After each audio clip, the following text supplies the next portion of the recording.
அகிலாண்ட அதிபதி திருவானை காவிரி உனை காண ஏங்குதையா. அகிலாண்ட தாந்திரி அவதார மாந்திரி உயிர் உன்னை ஏந்துதையா. கண்டேன் உன் மகிமை அருளை உணர்ந்தேன் உன் ஆற்றலின் பெருமை தென்கிழக்கில் ஒதிக்கும் திருவானை காரசை கொடையருளும் நாட்டில் நாவல் மரத்தடியில் லிங்கமாய் அமர்ந்த ஜம்புகேசா.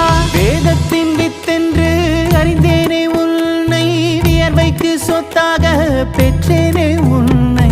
அங்கம் எல்லாம் தங்கம் போலே ஜொலிக்கும் ஐயா ஆதி அந்தம் யாவும் இங்கே நீதானையா. ஜம்புகேஸ்வர பாதமலர் போற்றி பாலையெல்லாம் சோலையாக்கும் ஐயா போற்றி. ஜம்புகேஸ்வர பாதமலர் போற்றி பாலையெல்லாம்